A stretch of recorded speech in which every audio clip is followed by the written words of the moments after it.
Fikir verin. Rus dilində belə bir cümlə var. Ты сделал və yaxud ты сделала мой день.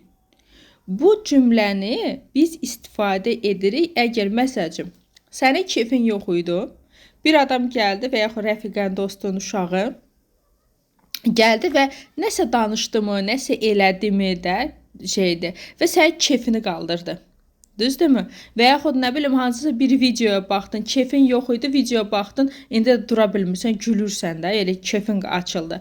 Bax onda deyirlər ki, məsəl üçün ты сделал мой день. Yəni sən mənim günümü etdin kimi gedir, amma sırf bu mənada daşıyır ki, mənim keyfimi qaldırdın. Və yaxud məsəl üçün hər hansı bir rolikmi, videomu onu edibsə, deyəcəksiniz ki, məsəl üçün этот ролик və yaxud это video сделал мой день. Yəni o sırf keyfimi qaldırdı deməkdir. Yox idi keyfim, keyfimi qaldırdı. Bu deməkdir. Ты сделал və yaxud ты сделала мой день.